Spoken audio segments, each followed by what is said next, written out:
अस्सलाम वालेकुम व्यूअर्स, मेरा नाम उमैर है। जैसे कि आप मुझे जानते हैं, पाक ऑटो पार्ट्स की तरफ से आज हम फिर एक दफ़ा आपकी खिदमत में हाजिर हैं। और आज हम आपके लिए जो गाड़ी लेकर आए हैं वो है सिविक रिबर्थ। और ये हमारे बड़े ही अजीज़ करीबी दोस्त हैं वकास अली ख़ान, उनकी सिविक है। बट इसमें ख़ास बात ये है कि ऐसी सिविक जो है वो आपको पूरे पाकिस्तान में आई डोंट थिंक कि मिलेगी। आइए हम आपको मिलवाते हैं अपने दोस्त करीबी दोस्त वकास अली ख़ान से। तो वकास अली ख़ान, क्या हाल है आपका? मैं कैसे आप फिट है? ठीक ठाक। तो जैसे कि आपने अपनी गाड़ी का बड़ा ही कस्टमाइजेशन की हुई है बाहर से, तो अभी इसका आई थिंक फेज़ अभी स्टार्ट होना है। हाँ जी बिल्कुल, ये गाड़ी मैंने 2021 में ख़रीदी थी। अभी ऑलमोस्ट कोई 1.5 साल हो गया। और इस गाड़ी को मैंने डिफरेंट फेजेस में डिवाइड किया हुआ है। फ़ेज़ नंबर 1 और 2 इसका कंप्लीट हो चुका हुआ है। अगर मैं डिटेल में आपको बताऊं तो फ़ेज़ नंबर 1 में इसका हमने सारा मैकेनिकल, इस गाड़ी को हमने सेट किया। इसके इंजन में जो इश्यूज़ वगैरह थे वो सारे हमने सेटल डाउन किए। और इन गाड़ी को इसको हमने कॉइल ओवर्स पे बिठा के 18 के हमने इसमें टायर्स डाले हैं। वेट स्पोर्ट्स के रिम्स हैं इसको। और अभी फ़िलहाल टायर्स इसको चाइनीज़ हैं, अभी ब्रांडेड इसको डालने हैं। तो अभी इंजन में कोई इसकी कस्टमाइजेशन की है? अभी इंजन में कस्टमाइजेशन नहीं की। हमारा फ़ेज़ 5 जो एक्चुअली आएगा वो इंजन और परफॉर्मेंस से रिलेटेड है। हम इसको K24 स्वैप सोच रहे हैं।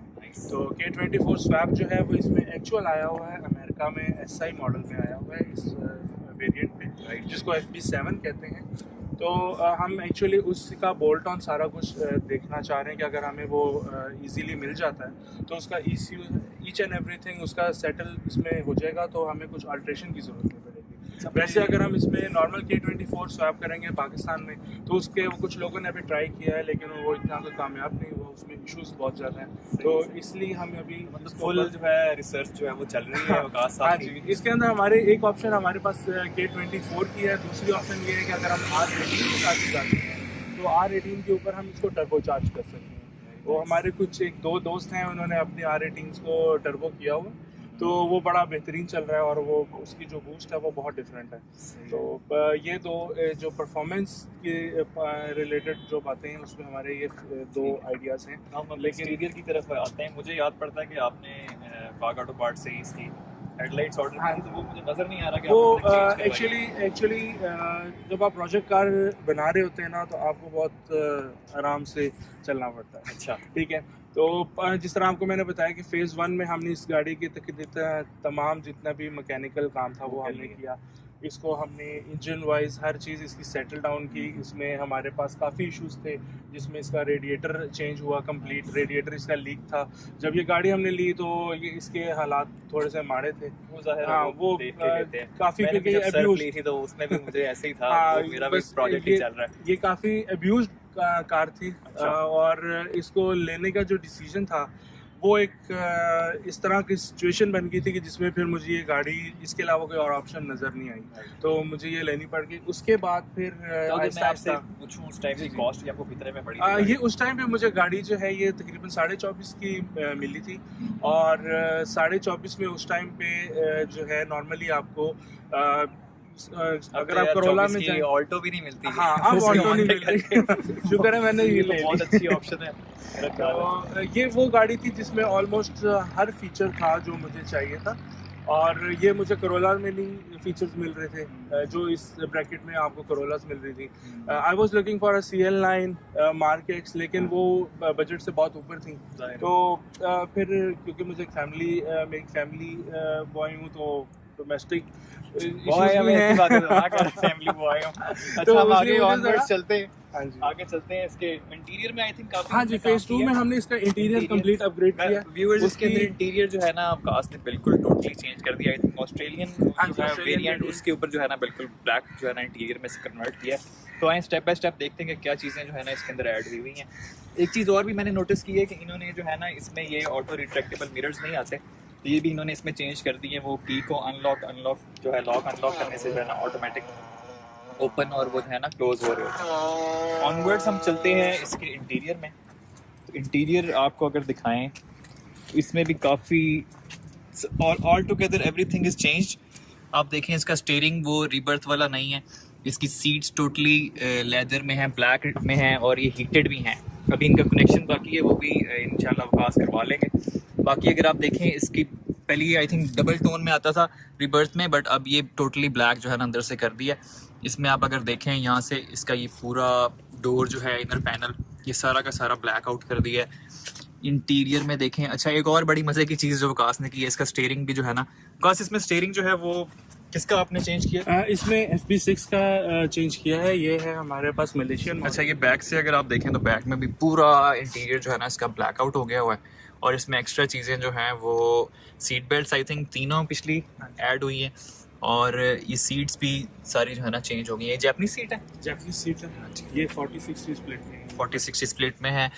अच्छा, स्प्लिट होके अंदर आ जाती है। तो ऑल टुगेदर इसकी जो है ना इंटीरियर कस्टमाइज हो चुका हुआ है। तो अब हम इसकी व्यूवर्स ड्राइव के लिए चलते हैं और आपको ड्राइव करते हुए इसका जो एक्सपीरियंस है ओवरऑल वो हम शेयर करते हैं। अच्छा, तो व्यूवर्स जैसे कि हमने कहा कि अब हम इसका गाड़ी के अंदर बैठ के आपको चीज़ों के बारे में एक्सप्लेन करते हैं, तो इसमें विकास ने जो है इसका इंफोटेनमेंट सिस्टम ये भी जो है ना चेंज कर दिया हुआ है। तो ये भी हम इनसे जानते हैं कि ये कौन सा है, मॉडल क्या है, चाइनीज़ है, कोई स्पेशल इन्होंने मंगवाया, क्योंकि मुझे पता है कि ये म्यूज़िक के भी बहुत शौकीन है। और मैं इनसे बैठते साथ ये पूछा है कि आपने इसमें वूफर वगैरह अभी तक क्यों नहीं इंस्टॉल किया, तो कह रहे हैं वो हमने फाइनल फेज में रखा हुआ है, तो उस पर भी आएंगे। So let's see. ये जो है ये ब्रांडेड एंड्रॉयड है। ये नॉर्मल चाइनीज़ आपका नहीं है। ये 64 GB और 8 GB के साथ आता है। और ये जो है ये स्पेशलाइज्ड म्यूज़िक के लिए है कि इसके अंदर अपनी DSP है। आप इसके सारे साउंड इफ़ेक्ट्स वगैरह यहाँ से कंट्रोल कर सकते हैं। ये प्रॉपर लाइक जो है ये ऑडियो फाइल्स के लिए बना हुआ है। Very nice. तो इसमें टच कैसा है? टच अगर मैं टच इसका बहुत बेहतरीन है, बहुत स्मूथ है, इसमें लैग बिल्कुल नहीं है। और जो इसमें बेसिकली साउंड क्वालिटी है वो इसकी बहुत सुपीरियर है। राइट नाउ मेरे स्पीकर्स जो हैं वो अभी गाड़ी के अपने लगे हुए हैं, तो उसके ऊपर ये आपको वो उस तरह अभी आइडिया नहीं होगा, लेकिन जब ये हमारा सिस्टम इंस्टॉल हो जाएगा कंप्लीट तो उसमें आपको आइडिया होगा कि एक चाइनीज़ इंफोटेनमेंट सिस्टम में और एक ब्रांडेड सिस्टम में क्या फ़र्क होता है।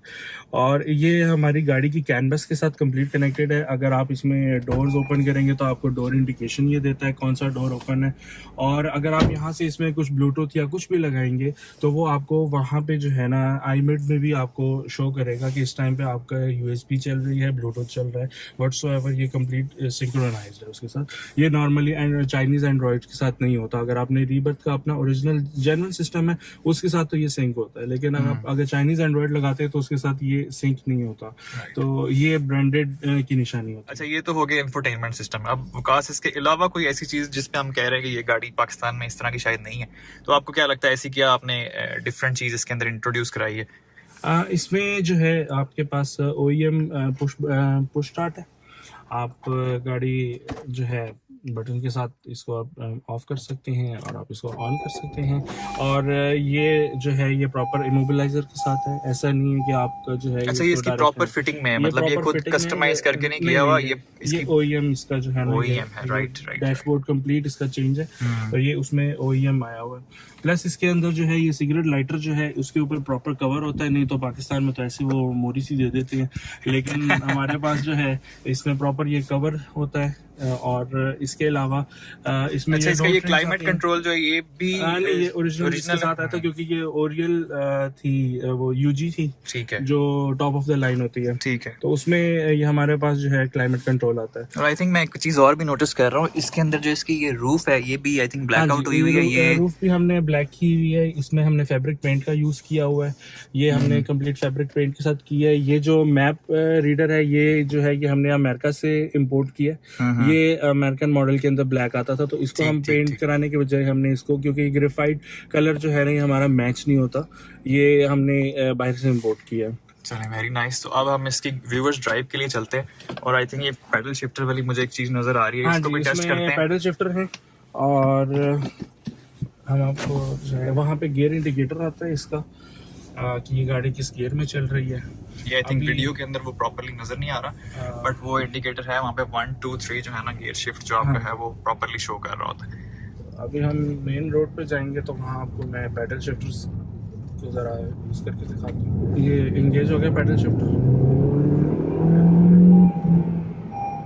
अब ये गाड़ी को इंगेज रखेगा उसी गियर में, गियर चेंज नहीं होगी। अब ये मैनुअली कंट्रोल है। अच्छा, अब जब तक मैं इसको नहीं चाहूँगा ये गियर चेंज नहीं करेगा। देखिए इंजन ना सील हो जाए।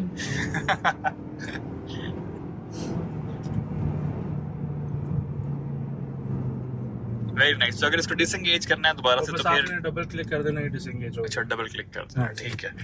वेरी नाइस यार। तो इसको भी कहीं यूज किया? अच्छा, कि इतनी कस्टमाइजेशन करवा रहे हो आकाश, तो क्या कोई ड्रैग रेस करने का प्लान है क्या? मतलब नहीं, बेसिकली वो मैं मुझे ना ये बड़ी एक डिफिकल्ट सी स्टोरी है। अच्छा। एक्चुअली जब मैं अपनी गाड़ी ढूंढ रहा था ना, तो मेरा क्वेश्चन ये था कि भाई मुझे गाड़ी चाहिए जो थोड़ी सी यूनिक हो। अच्छा। वो मार्केट में आपको ना नॉर्मली ना नजर आए, ना मिले। तो मैंने डिफरेंट ऑप्शंस आपको पहले बताई हैं कि I was looking for a CL9 mark x. मैं इस तरह की गाड़ियां देख रहा था जो मार्केट में कम है, लेकिन वो मुझे नहीं उस तरह की गाड़ियां मिली। वो साफ़ सुथरी नहीं थी, मेरे मेरी रिक्वायरमेंट है उसके मुताबिक नहीं थी। फिर मुझे जो है फाइनली रीबर्थ ही लेनी पड़ी। मतलब it was not my choice, लेकिन ये मुझे लेनी पड़ी। कुछ सर्कमस्टांसेस इस तरह हो गए। But to be very honest, मैं आपकी रिबर्थ देख के सोच रहा हूँ कि मैं आपको कोई ऑफर दूं, बल्कि आपसे कोई ऑफर डिमांड पूछूं और आपसे जो है ना कोई डील बनाऊं। जब मैं गाड़ी ढूंढ रहा था तो मेरे जो दोस्त वगैरह थे, जिसमें मेरे बड़े क्लोज फ्रेंड है तला माजिद, उन्होंने बड़ा साथ दिया मेरा। तो तला मुझसे पूछा था कि तुम चाहते क्या हो? तो मैं ये कहता था कि यार मुझे ना मार्केट की गाड़ी भी चाहिए जिसके पार्ट्स वगैरह इजीली अवेलेबल हो, जिसका काम इजीली हो सके और वो यूनिक हो। और ही वाज लाइक कि कहना क्या चाहते हो? मतलब तो वो आप चाह रहे थे कि स्टैंड आउट करेगा, हाँ, मार्केट कहीं पे खड़ी है गाड़ी तो लोग उसको देखें। तो उसके बाद मैंने ना रिसर्च स्टार्ट की कि रीबर्थ जो है ये हमारे पास तो जिस तरह की भी आ रही है, बाहर क्या चल रहा है। तो बाहर मैंने देखा कि अमेरिका में इसका एक बहुत बड़ा ना कल्ट है। अमेरिका में बेसिकली इसकी बहुत बड़ी फॉलोइंग है। अच्छा। तो अमेरिका में इसको लोगों ने मॉडिफाई किया हुआ और तरह तरह से किया हुआ। फिर आप थाईलैंड की मार्केट में जाएं तो थाईलैंड की मार्केट में ये गाड़ी बहुत ही डिफरेंटली मॉडिफाई हुई है। आपको जापानीज मार्केट में ये गाड़ी नजर नहीं आती, क्योंकि जापानीज मार्केट में ये गाड़ी लॉन्च नहीं हुई थी। उन्होंने बनाई जरूर थी, लेकिन वो उन्होंने एक्सपोर्ट के लिए बनाई थी। उन्होंने अपनी कंट्री में ये गाड़ी लॉन्च नहीं की थी। जब उन्होंने ये गाड़ी लॉन्च करनी थी तो उन्होंने civic FD2 type R launch कर दी थी। उसकी रीजन ये थी कि ये गाड़ी जो है ये थोड़ी सी डिफरेंट है। ये है परफॉर्मेंस बेस्ड इतनी नहीं थी ये गाड़ी। ये इन्होंने इकोनॉमी के लिए बनाई थी, क्योंकि उस टाइम पे वर्ल्ड में इकोनॉमिकल क्राइसिस चल रहे थे। तो उन जो जापान है, उन्होंने इस मॉडल को पकड़ के उन्होंने इसके साथ 2 मॉडल और बना दी। एक उन्होंने जेट बनाई और एक उन्होंने इनसाइट बनाई। वो उन्होंने अपने डोमेस्टिक मार्केट में लॉन्च की, और ये सिविक उन्होंने वर्ल्ड वाइड लॉन्च की। ये थाईलैंड मॉडल है बेसिकली, जिसमें हम अभी फिर रहे हैं। ये मेड इन पाकिस्तान है, लेकिन ये मॉडल थाई मॉडल कहते हैं। जिस तरह CM5 CM6 थाई मॉडल होते हैं, CL9 के बाद जो है। राइट। तो ये मॉडल जो है ये बाकी कंट्रीज में इसमें काफी वही डिफरेंट टोन्स में चीजें आ रही थी कि लाइक इसमें हमारे पास बेज आया था, बाहर ये ब्लैक और ग्रे में आया था। और ये ऑस्ट्रेलियन वेरिएंट जो था ये भी ग्रे में था। ये हमने ब्लैक में फिर इसको पेंट किया। ये जो है ये पेंट जो है ये स्पेशलाइज्ड ऑडी का पेंट है। ये सैटिन ब्लैक फिनिश में है, और इसको जो है ये लाइक ये ना वो डल है बहुत ज्यादा, और ना ये बहुत ज्यादा शाइनी। ओवरऑल बड़ी अच्छी गाड़ी के अंदर से लुक हो गई। आपको ये ऑडी का बेसिकली इंटीरियर इस पेंट में होता है। ये ग्रेफाइट ब्लैक टाइप इस तरह कुछ पेंट है। बिल्कुल। बाकी अभी इसके इंटीरियर में कुछ और चीजें हैं जो हमने ऐड ऑन करनी है। वो बेसिकली हमने इसमें कुछ अभी सोच रहे हैं कि इसमें हम कार्बन फाइबर टच वगैरह दें थोड़ा सा। वो थोड़ा अच्छा, एक चीज और मुझे याद पड़ता है, आपने पिलर भी इसके जो है हाँ जी, इसके हमने ट्विटर्स वाले ऑर्डर किए थे। बाग ऑटो पार्ट से बिल्कुल हमने ऑर्डर किए थे। वो भी हमारे बिल्कुल जो फाइनल स्टेज है वो उसमें लगेंगे। उसमें OEM यहाँ पे होते हैं, और इनफैक्ट अगर वो है तो वो गाड़ी की डिग्गी में ही पड़े हुए। अच्छा, वो भी हम फिर अगर पढ़े तो व्यूअर्स को दिखाते हैं कि वो किस तरह से दिखा सकते हैं हम। वो उसके अंदर यहाँ पे ट्विटर आता है। ट्विटर की जगह होती है प्रॉपर लाइक OEM स्टाइल में। तो चूंकि हमारा जो साउंड सिस्टम है वो थोड़ा सा स्पेशलाइज्ड है, वो उसमें हम 3 वे और 2 वे एक्टिव के साथ वो चला रहे हैं। उसमें आपको मल्टीपल एम्पलीफायर्स चाहिए होते हैं, मल्टीपल आपको एक DSP चाहिए होती है उसको कंट्रोल करने के लिए।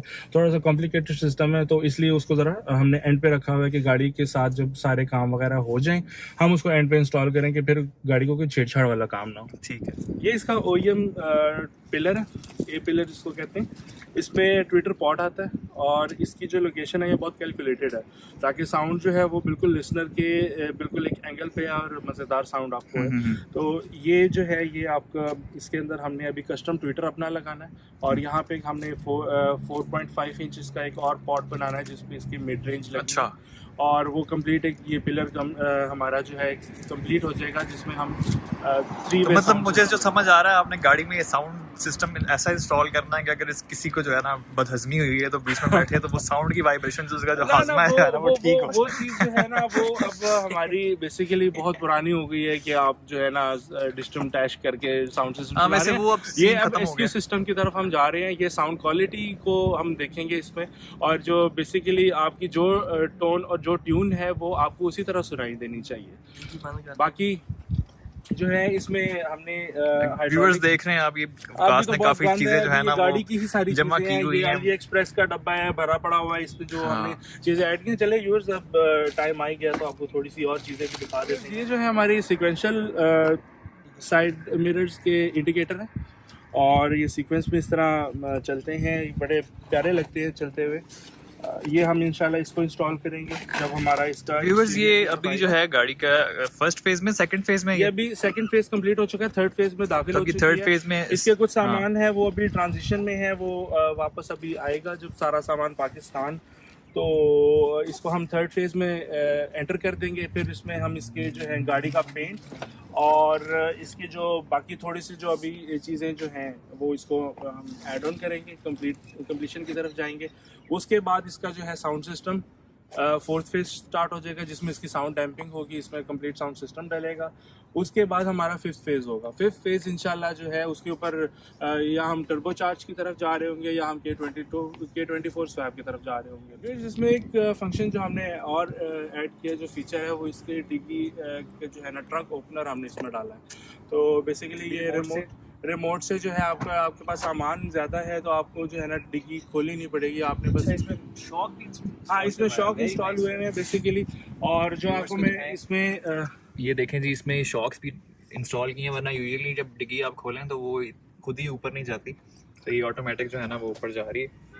और ये लीवर्स जो हैं ये जिस तरह आपको पहले बताया था कि इसकी पिछली सीट्स 40-60 स्प्लिट्स हैं, तो ये लीवर जब हम ओपन करते हैं तो अंदर वाली सीट्स जो हैं वो स्प्लिट होके चली जाती है और आपके पास डिग्गी का साइज़ बढ़ जाता है, आप गाड़ी के अंदर भी सामान रख सकते हैं। इसके अलावा आई थिंक रिमोट से आपने आज ये इसको रिमोट स्टार्ट हमने किया हुआ और ये बेसिकली अगर मैं रूम के अंदर हूँ और लाइक अभी अगर ये देखें आप बाहर खड़े हैं इस टाइम पे, अगर आप इसको रिमोट से स्टार्ट करो ये देखें वो रिमोट से जो है ना गाड़ी स्टार्ट हो गई है।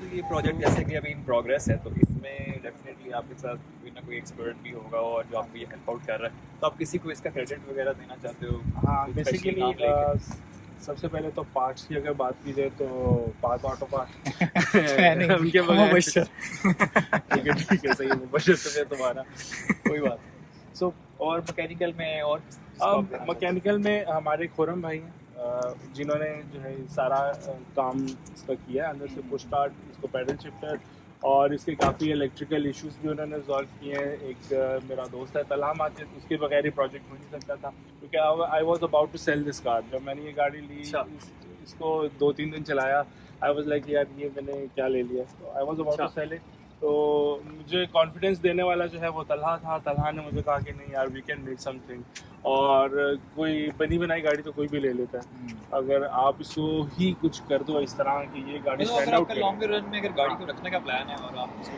खर्चा करना चाहते हो तो इस तरह की option is I think good enough कि आप इसको ले लो और उसमें फिर अपनी मर्जी से उसकी कस्टमाइजेशन मॉडिफिकेशंस करो, तो वो फिर अच्छी भी लगती है आप। हाँ जी, ना कि आप एक्सपेंसिव गाड़ी ले गए फिर उसमें चीज़ें उतार के दोबारा से कस्टमाइज़ करो तो वो मेक सेंस नहीं बनती उस चीज़। हाँ तो आई थिंक यही था हमारा व्यूवर्स जहाँ तक का। नेक्स्ट जो इसकी अपडेट आएगी उसमें हम आपको अपडेट रखेंगे और नए व्लॉग इसके आपके साथ शेयर करते रहेंगे। तब तक के लिए हमें इजाज़त दीजिए, अल्लाह हाफिज़।